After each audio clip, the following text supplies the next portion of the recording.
രാഹുൽ ഗാന്ധിക്ക് യുവാക്കളെ സ്വാധീനിക്കാൻ കഴിയുന്നില്ല. രൂക്ഷ വിമർശനമാണ് ശശി തരൂർ കൊടുക്കുന്നത്. അത് കോൺഗ്രസിനെ വെട്ടിലാക്കുമെന്ന് മാത്രമല്ല, രാഹുൽ ഗാന്ധിക്ക് അതൊരു ആപ്പായിട്ട് മാറും. കാരണം ഇമേജ് അല്ലെങ്കിൽ തന്നെ ഇല്ല. റീലുകളൊക്കെ ചെയ്ത് അബദ്ധത്തിൽ ചാടുന്ന രാഹുൽ ഗാന്ധിക്ക് വമ്പൻ കുഴിയാണ് ശശി തരൂർ തോണ്ടിയിടുന്നത്. ഇത് ഒന്നുകിൽ ശശി തരൂർ പുറത്തു പോകേണ്ടി വരും, ഇല്ലെങ്കിൽ കോൺഗ്രസിന് വലിയ ക്ഷീണം ഉണ്ടാക്കും. എന്താവും സാർ ഈ പറയുന്ന രാഷ്ട്രീയ അവസ്ഥ? ശശി തരൂർ കുറച്ച് വർഷങ്ങളായിട്ടെന്ന് പറയാം, നാളല്ല, ആയിട്ട് സൗകര്യം കിട്ടുമ്പോഴൊക്കെ, ചാൻസ് കിട്ടുമ്പോഴൊക്കെ കോൺഗ്രസ് ലീഡർഷിപ്പിനൊന്ന് കുത്താറുണ്ട്. അങ്ങനെയൊക്കെയാണല്ലോ AICC പ്രസിഡന്റ് സ്ഥാനത്തേക്ക് മത്സരിക്കാനൊക്കെ പോയത്. അത് രാഹുൽ ഗാന്ധിക്ക് ഇഷ്ടമില്ലാത്ത പരിപാടിയാണ്. അപ്പം അതിൻ്റെ ഫലമാണത്. അപ്പം അങ്ങനെ പറഞ്ഞത് എന്താ വെച്ചാൽ, CJPക്കാർക്ക് കിട്ടിയ പിന്തുണ രാഹുൽ ഗാന്ധിക്ക് സാധിച്ചില്ല എന്നുള്ളതാണ്. ഇപ്പോൾ മറ്റേ ഒരു ഛാത്രോങ്കി ഗുഞ്ച് എന്ന പരിപാടിയൊക്കെ നടത്തുന്നു. അപ്പോൾ അതിനൊക്കെ കളിയാക്കുന്നതാണ്. കാരണം ഈ ശരിക്കും പറഞ്ഞാൽ CJPയേക്കാൾ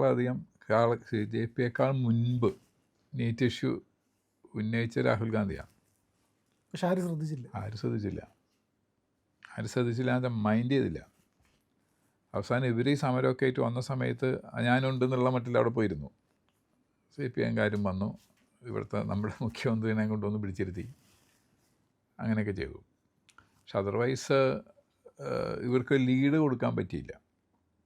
അപ്പോൾ അത് ശശി തരൂർ ഉന്നയിക്കുന്ന ഒരു വാദം വളരെ പ്രധാനപ്പെട്ടൊരു പോയിൻ്റാണ്. അത് രാഹുൽ ഗാന്ധിക്ക് ഇന്ത്യയുടെ യുവാക്കളെ മനസ്സ് അറിയാൻ പറ്റുന്നില്ല, അവരുടെ മനസ്സിൽ കയറാൻ പറ്റുന്നില്ല എന്നുള്ളതാണ്. ഇപ്പോൾ അത് പ്രായമല്ല അതിൻ്റെ ഘടകം. അപ്പം അധികം യുവാവല്ല എന്ന് എല്ലാവർക്കും അറിയാം, പക്ഷെ അതല്ല അതിൻ്റെ ഘടകം. ഇപ്പം മോഡി ചെറുപ്പമല്ല, 75 വയസ്സ് ആയിക്കൊണ്ടിരിക്കുക, അല്ലെങ്കിൽ ആയ ആളാണ്. അദ്ദേഹത്തിന് യുവാക്കളെ സ്വാധീനിക്കാൻ സാധിക്കുന്നുണ്ട്. പക്ഷേ രാഹുൽ ഗാന്ധിക്കോ കോൺഗ്രസ്സിനോ അത് സാധിക്കുന്നില്ല. അപ്പോൾ കോൺഗ്രസ് ഇതിലൊരു വിചിന്തനം ചെയ്യേണ്ടതാണെന്നാണ് അദ്ദേഹം പറഞ്ഞത്. എന്തുകൊണ്ടിത് സംഭവിക്കുന്നു? CJPക്ക് കിട്ടിയ സ്വീകാര്യത എന്തുകൊണ്ട് കോൺഗ്രസ്സിന് കിട്ടിയില്ല? CJPയുടെ സമരത്തിന് കുറേ ആൾക്കാർ കൂടി, ഇവർക്കൊരു സമരം ചെയ്യാൻ പോലും സാധിച്ചില്ല. അതാണ് ശശി തരൂർ ഉന്നയിക്കുന്ന വാദം. അത് ശരിയാണെന്ന് നമുക്ക് മനസ്സിലാവും. കാരണം ഓരോ ഇലക്ഷൻ കഴിയുമ്പോഴും നമുക്ക് മനസ്സിലാവുന്നുണ്ട്, രാഹുൽ ഗാന്ധിക്ക് യങ് വോട്ടേഴ്സിനെ സ്വാധീനിക്കാൻ പറ്റുന്നില്ല. യങ് വോട്ടേഴ്സല്ല, അല്ലാത്ത വോട്ടേഴ്സിനെ സ്വാധീനിക്കാൻ പറ്റുന്നില്ല. അങ്ങനെയല്ല ഇന്ന് കോൺഗ്രസ് ഈ ഒരു അവസ്ഥയിൽ വന്ന് പെട്ടത്. അതുകൊണ്ട് ശശി തരൂർ അത് ഇടയ്ക്കത് ഒരു ഓർമ്മപ്പെടുത്തലാണ്, പക്ഷെ ഒരു കുത്തും കൂടിയാണ്. ലീഡർഷിപ്പിൻ്റെ പോരായ്മ, ലീഡർഷിപ്പ് പോരാ എന്ന് ഇൻഡയറക്റ്റായിട്ട് പറയണം. ലീഡർഷിപ്പ് മാറണമെന്ന് പറയാൻ പറ്റില്ലല്ലോ. അതിനുള്ളൊരു ശ്രമമാണ് AICC പ്രസിഡന്റ് സ്ഥാനത്തേക്ക് മത്സരിച്ചത്. പക്ഷേ ഇപ്പോഴും നിങ്ങൾ പോരാ എന്ന് ഇടയ്ക്കിടയ്ക്ക് ഓർമ്മിപ്പിച്ചുകൊണ്ടിരിക്കുന്നൊരു കാര്യമാണ് ശശി തരൂർ ചെയ്യുന്നത്. ഈ ലേറ്റസ്റ്റ് സംഗതി അതാണ്. ഇതിനകത്ത് വേറൊരു പ്രധാനപ്പെട്ട കാര്യം എന്ന് പറഞ്ഞു കഴിഞ്ഞാൽ, ചോദ്യപേപ്പർ ചോർച്ചയുടെ കാര്യം പറയുന്നുണ്ട്, ശാസ്ത്രൗകി കുഞ്ചിൻ്റെ കാര്യവും പറയുന്നുണ്ട്. ഇത് രണ്ടിനകത്തും രാഹുൽ ഗാന്ധിക്ക് പെർഫോം ചെയ്യാൻ കഴിഞ്ഞില്ല. CJP ഇതിനകത്ത് ഒരു സ്കോർ ചെയ്യാനായിട്ട് ശ്രമിച്ചു. അതിൽ ഏറ്റവും കൂടുതൽ സ്കോർ ചെയ്ത് CJPയെക്കാട്ടിലും വാങ്ചുക്കായിരുന്നു. വാങ്ചുക്ക് ഈ പറയുന്ന പോലെ വലിയ സ്കോർ ചെയ്തെല്ലാം കഴിഞ്ഞപ്പോൾ അദ്ദേഹത്തിൻ്റെ ഭാര്യ വന്നിട്ട് രാഹുൽ ഗാന്ധി ഈ സമരത്തിൽ പങ്കെടുത്തതിനെ രൂക്ഷമായിട്ട് വിമർശിച്ചു. ഗീതാഞ്ജലി ആങ്മോ എന്നാണ് ആ സ്ത്രീയുടെ പേര്. അവർ വന്നിട്ട് പറഞ്ഞു, രാഹുൽ ഗാന്ധി ഒരു ആവശ്യവുമില്ലാതെ ഇവിടെ വന്ന് ഷോ ഓഫ് ഇറക്കിയിട്ട് പോയി, ഇതിൻ്റെ സമരത്തെ വഴിതിരിച്ചു വിടാൻ പോയി നോക്കി എന്നൊക്കെ പറഞ്ഞ് വലിയ വിമർശനമാണ് നേരിടേണ്ടി വന്നത് രാഹുൽ ഗാന്ധിക്ക്. അതുകൊണ്ട് തന്നെ ഈ CJPയുടെ ആൾക്കാരും തന്നെ രാഹുൽ ഗാന്ധിയെ പരാമർശിച്ചു പോലുമില്ല.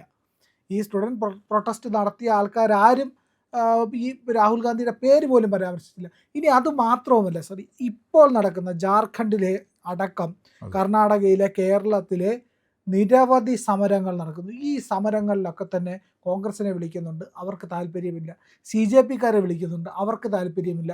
അപ്പോൾ തന്നെ ഇതിനകത്തുള്ള ഉള്ളുകളികൾ എന്താണ് എന്നുള്ളത് വ്യക്തമായി മനസ്സിലാകുന്നു. അതിലേക്ക് കൂടി ലക്ഷ്യം വെച്ചല്ലേ ഈ ശശി തരൂരിൻ്റെ ആക്രമണം. അതെ സാറേ, ഇപ്പോൾ CJPയെ സംബന്ധിച്ചും ക്വസ്റ്റ്യൻ പേപ്പർ ചോർച്ച എല്ലാവരും ഇഷ്യൂ എന്നത് ഇത് മനസ്സിലാവുകയാണ്. അതിന് അവരൊരു തിരുവനന്തപുരത്തും വന്ന് സമരം ചെയ്യണ്ടേ? PSCയുടെ കാര്യത്തിൽ എന്താ ചെയ്യാത്ത? ഇവിടെ കുറേ പേരെ അങ്ങോട്ട് കൊണ്ടുപോയല്ലോ, പ്ലെയിനിൽ കയറ്റി. അവരെ ട്രെയിൻ വേണ്ട, ബസ്സോ ട്രെയിനാണെങ്കിലും തിരുവനന്തപുരത്ത് എത്തിക്കാം കുറച്ച് പേരെ. ഒരു എന്താ പറയുക, ഒരു നോമിനലായിട്ടെങ്കിലും എന്തെങ്കിലും ഒന്ന് കാണിക്കാമായിരുന്നു. ഒരു സമരം ചെയ്തിട്ടില്ല, ജാർഖണ്ഡിലില്ല, ഒരു സ്ഥലത്തും ഇല്ല അവർ. അപ്പം അതിൻ്റെ അർത്ഥം ഈ സമരം എന്ന് പറഞ്ഞു കഴിഞ്ഞാൽ ചോദ്യപേപ്പർ ചോർച്ച അല്ല ഒരു ഇഷ്യൂ ആയിരുന്നത്. ഇഷ്യൂ വേറെയാണ്. രാജ്യത്തിനെ ഡീസ്റ്റബിലൈസ് ചെയ്യാനുള്ള പുറം ലോകത്തുള്ള ശക്തികൾക്ക് കരുത്ത് പകരുകയെന്ന് മാത്രമായിരുന്നു.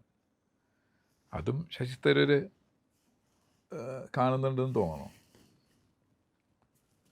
അതുകൊണ്ട് രാഹുൽ ഗാന്ധി ഒന്ന് ഓർമ്മിപ്പിക്കുകയാണ്, അവർക്ക് ആളെ കിട്ടി, തനിക്ക് കിട്ടിയില്ല എന്നുള്ളത്. അപ്പോൾ അവർക്ക് ആളെ കിട്ടിയത് എങ്ങനെയാണെന്നുള്ളതും കൂടി പഠിക്കണം എന്ന് അതിൻ്റെ പുറകിലൊരു അർത്ഥമുണ്ട്. അതായത് ജനപിന്തുണ രാഹുൽ ഗാന്ധിക്ക് ഇല്ല എന്നുള്ളത് പച്ചയ്ക്ക് ശശി തരൂർ വിളിച്ചു പറയുകയാണ്. അപ്പോൾ അതിനകത്ത് സാർ വേറൊരു കാര്യം കൂടെ ഉണ്ട്. ഈ നേതൃത്വത്തിൽ ഇനിയും ഇങ്ങനെ കടിച്ചു തൂങ്ങാതെ ഇറങ്ങി പൊക്കൂടെ എന്നും കൂടി ശശി തരൂർ പറയുന്നില്ലേ? അത് പറയുന്നുണ്ട്. അത് പറഞ്ഞതിൻ്റെ ഉദ്ദേശം വരുന്നത് ICC പ്രസിഡന്റ് സ്ഥാനത്തേക്കുള്ള മത്സരം. സംഗതി മല്ലികാർജ്ജുൻ ഖാർഗെയും ശശി തരൂരും തമ്മിൽ മത്സരമാണെങ്കിലും അത് രാഹുൽ ഗാന്ധി ശശി തരൂരും തമ്മിലുള്ള മത്സരമായിരുന്നല്ലോ. അതെ, ഖാർഗെ അതിലൊരു ഷോ ചെയ്യുന്ന ഒരാൾ, എന്താ പറയുക, ഒരു റെപ്രസെൻറ്റേറ്റീവായിട്ട് കാണിക്കുന്നു എന്ന് മാത്രമേ ഉള്ളൂ. ശശി തരൂർ പറയുന്നത് ഞാൻ വരാം, ഇവനെ എടുത്ത് വെളിയിൽ കളയാം, ഇവന് ജനസ്വാധീനമൊന്നുമില്ല, ഞാൻ വന്ന് കോൺഗ്രസിൻ്റെ ലീഡർഷിപ്പിലേക്ക് വരാം, ഞാൻ കോൺഗ്രസിനെ നയിക്കാം, രാഹുൽ ഗാന്ധിയെ ചവിട്ടി പുറത്താക്കും, ഇതല്ലേ ശശി തരൂർ പറയുന്നത്? അത് തന്നെ പറഞ്ഞതിൻ്റെ ഉദ്ദേശം. ഇയാളൊന്നിനും കൊള്ളില്ല എന്ന് തന്നെയാണ് പറഞ്ഞതിൻ്റെ ഉദ്ദേശം. ഇയാൾക്കൊന്നും തന്നെ ചെയ്യാനുള്ള കെൽപ്പില്ല, കഴിവില്ല, ഒന്നുമില്ല. അപ്പോൾ അവിടെ ചെന്ന് കുറേ ഇരുന്നു ജന്തർ മന്ദറിൽ. അവസാനം ഈ ചർച്ച നടക്കുന്ന സമയത്ത് അന്നായി ഇയാൾ പ്രതിപക്ഷ നേതാവാണ്, ഇയാളെയും കൂടി ഒന്ന് ഞങ്ങളൊന്ന് വിളിക്കട്ടെ എന്ന് CJPക്കാർ പറഞ്ഞില്ലല്ലോ. മന്ത്രിമാരും CJPയും തമ്മിലായിരുന്നു ചർച്ച നടന്നത്. രാഹുൽ ഗാന്ധിനെ വിളിച്ചല്ലേ. പിന്നെ മറ്റേ CPMകാരെ പിന്നെ നമ്മൾ കണക്കിൽ കൂട്ടണ്ട, അത് കേരളത്തിൽ മാത്രമുള്ള ഒരു പ്രാദേശിക പാർട്ടിയാണ്. പക്ഷേ കോൺഗ്രസ് ഇത് ഔദ്യോഗിക ലീഡർ ഓഫ് ദ ഒപ്പോസിഷനാണ്.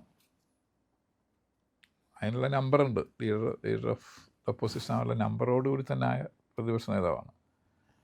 മറ്റേ അദ്ദേഹത്തിന് ചർച്ചയിൽ പോലും വിളിച്ചില്ല, ഗവൺമെൻറ്റും വിളിച്ചില്ല. എന്നാൽ ഞങ്ങളുടെ കൂടെ ഇയാളുണ്ടെന്ന് ഇവരും പറഞ്ഞില്ല. അപ്പോൾ അവർക്കും താല്പര്യമില്ലാത്തൊരു കഥാപാത്രമാണ്. അതാണ് അവർ ഇയാളുടെ പേര് പോലും പരാമർശിക്കാത്തത്. അപ്പോൾ ശശി തരൂർ പറഞ്ഞത് തന്നെയാണ്, കഴിവില്ലാത്ത ആൾ ഇറങ്ങിപ്പോവും, കഴിവുള്ള ഞാൻ വരാം എന്ന് തന്നെയാണ്. പിന്നെ ശശി തരൂരിന് ദീർഘകാലം UNOയിലേക്ക് ഉള്ളതുകൊണ്ട് ഈ കോൺഗ്രസ് പൊളിറ്റിക്സിൻ്റെ റിയൽ ഇൻറ്റിഗ്രിറ്റീസ് അറിയില്ല എന്ന് എനിക്ക് തോന്നുന്നത്. കാരണം ഈ കുടുംബമില്ലെങ്കിൽ സംഭവമില്ല. അതെ, ഈ കുടുംബമില്ലെങ്കിൽ എന്ത് കോൺഗ്രസ്സാണുള്ളത്? ഈ കുടുംബത്തിൽ നിന്ന് ആരും നാളെ മുതൽ പാർട്ടിയിലില്ല എന്ന് പറഞ്ഞാൽ പരിപാടി കഴിഞ്ഞു കോൺഗ്രസിൻ്റെ, അല്ലേ? കുടുംബ പാർട്ടിയാണ്. അപ്പോൾ ശശി തരൂർ ഇനി ലീഡറാവണമെന്ന് ആഗ്രഹം ഉണ്ടായാൽ പോലും അന്നൊരു കോൺഗ്രസ് ബാക്കി ഉണ്ടാവണമെന്ന് നിർബന്ധമില്ല. ഇവരിറങ്ങിപ്പോയാൽ, ഇവർ രണ്ടുപേരും അമ്മയും മക്കളും കൂടി ഇറങ്ങിപ്പോയാൽ, അപ്പം അതിനുള്ള സാധ്യതയൊക്കെ കുറവാണ്. പിന്നെ ശശി തരൂരിനെ സംബന്ധിച്ച് ശശി തരൂർ കോൺഗ്രസ്സിൽ നിൽക്കുന്നു. വേറെ പോകാനുള്ള ചോയ്സ് ഉണ്ടാണെങ്കിൽ ലോക്സഭാ മെമ്പർഷിപ്പ് കളഞ്ഞുകൊണ്ട് പോകണം. അങ്ങനെയുള്ളൊരു പ്രശ്നം ശശി തരൂരിനുണ്ട്. അല്ല, ശശി തരൂരിന് വന്നിട്ട് ഈ പാർട്ടിയെ ഉദ്ധരിക്കാൻ പറ്റുമെന്നൊന്നും ഞാൻ കരുതുന്നില്ല.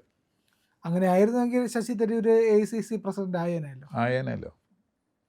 ആൾക്കാർക്ക് തോന്നിയില്ലല്ലോ ഇങ്ങനെ വന്നിട്ട് പാർട്ടിനെ രക്ഷപ്പെടുത്തട്ടെ എന്ന്. അത് തോന്നില്ല. അവരെ സംബന്ധിച്ച ആ കുടുംബത്തിൽ നിന്നുള്ള ആൾക്കാർ ലീഡ് ചെയ്യണതേ അവർക്ക് പറ്റുള്ളൂ. സാറേ, ഇതിൽ ഞാൻ ഹൈപ്പോത്തറ്റിക്കൽ ക്വസ്റ്റ്യൻ കൂടെ ചോദിച്ചോട്ടെ, അതോടുകൂടി അവസാനിപ്പിക്കാം. ഈ കുടുംബം ഇല്ലാതാവുന്നു, ഈ കുടുംബത്തിനെ മാറ്റിയിട്ട് ശശി തരൂരിനെ പോലെ ഒരു നേതാവിനെ കൊണ്ടുവന്നാൽ കോൺഗ്രസ് ഒരു ശരിയായിട്ടുള്ള ഒരു പാർട്ടിയായിട്ട് നിലനിൽക്കാൻ കഴിയില്ലേ? വിഷമത്. കാരണം കോൺഗ്രസ് അങ്ങനെ അല്ല 47 മുതൽ നിൽക്കുന്നത്. ഒറ്റ കുടുംബത്തിനെ ചുറ്റിപ്പറ്റിയിട്ടാണ്.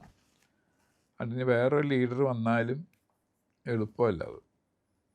പിന്നെ നരസിംഹറാവിനെ പോലത്തെ ഒരാൾ വന്നിട്ട്, പക്ഷെ നരസിംഹറാവും ഇവരോട് കാര്യങ്ങൾ ഡിസ്കസ് ചെയ്തിട്ട് തന്നെ കാര്യങ്ങൾ മുന്നോട്ട് കൊണ്ടുപോയി. അമ്മയെ മക്കളെ എടുത്ത് വെളിയിൽ കളയുന്നു, എന്നിട്ട് തരൂര് ഹൈപ്പോത്തറ്റിക്കൽ എന്ന് പറഞ്ഞാൽ അങ്ങനെ നേതൃത്വത്തിലേക്ക് വന്നാൽ എന്താവും?